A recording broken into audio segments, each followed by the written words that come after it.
Recently, there have been several incidents of innocent people being shot after making simple mistakes, like going to the wrong address. Just this week, two Baylor cheerleaders were shot after mistaking a car as their own. All three cases, the shooters face felony charges. So what does the law say about what is deemed a threat to justify defending yourself or your property? Joining us now with legal analysis is prominent attorney Eric Guster. He joins us by Zoom. Good morning, counselor.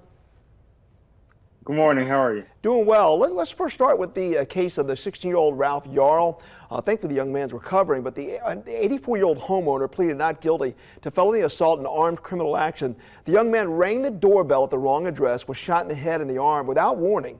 So there is a racial element to this case. We'll get to that in a moment. But in general, what would constitute a justifiable defense in shooting someone you think is a threat? The justifiable defense comes in when a reasonable person would fear for their life. And that is what is the element that is in that type of case. If his doorbell was rang, this young man was outside, number one, why would you open the door for someone who's outside if you felt threatened? Number two, you were in your house. Why did you feel threatened? Number three, did you call 911 to say, hey, someone's trying to break into my house, which you rang the doorbell, so that would not be a fact. So that case really bothers me, that this man was in his house and shot this young man for ringing his doorbell. And for any homeowner, it would be different if somebody's actually tried to enter your home. But even then, there could be civil liabilities, right? Yeah, if someone entered your home, most people would feel threatened. Okay. That person is not supposed to be within my house. Why are they here? And I would think they're going to harm me. Okay. If someone came into my house and I'm here with my two girls and my wife, I'm going to defend my house. So that's a totally different scenario. Okay. If someone comes into your house unknowingly. Now, the homeowner told police he was, quote, scared to death. Could that potentially impact the prosecution's case?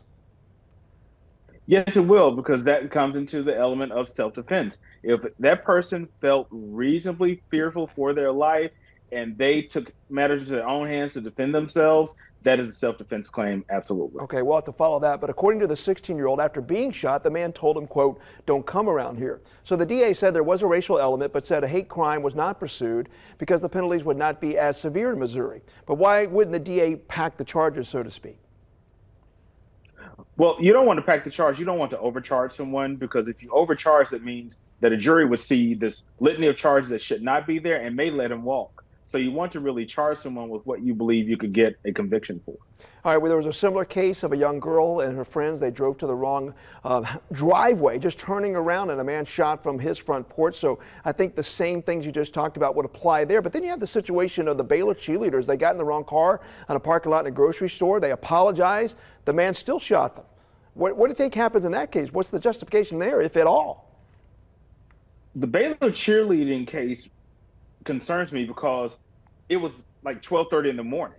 So you have someone who hops into your car and should not be there. They're within 2-3 feet of you, so a person is afraid. Now that car owner did get out of his car and start firing shots, which is a problem, but I understand the element of fear. Even though they're girls, that person could have felt that they were going to be carjacked or murdered. All right, we'll follow that case as well. But I know a case you've been following, Dadeville, and I know your heart breaks just like all of us. Eric, I'm just, what are your thoughts now on everything that has transpired that night and what has happened with the investigation since? A lot of people are upset because the investigation they've not been talking about it and doing interviews. Dadeville, they have to be very careful. This is a town of less than 4,000 people.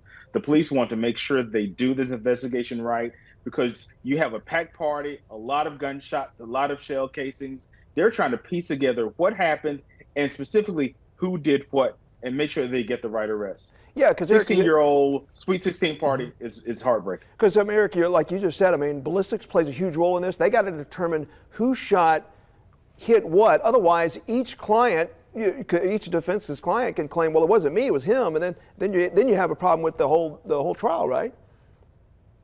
Absolutely. If you have multiple guns, everyone's going to be doing like this. It was him. It was him. I was defending myself. My client was defending himself from that other person. And that is what happens in these cases. That's why they have to be very methodical to get good statements, to get corroborating statements, and make sure they arrest the right people and charge the right people with the crime to make sure they get a conviction. Yeah, they don't want that to muddy the waters. We got to wrap up, Eric, just real quickly. Some people asking why not capital murder charges?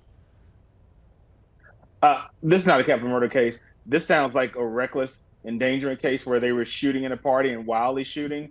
It sounds like a possibility of self-defense. So it's not a capital murder case because the elements just don't fit. All right, Attorney Eric Guster, we always appreciate your time. Thank you so much. Thank you. All right, we'll be right back.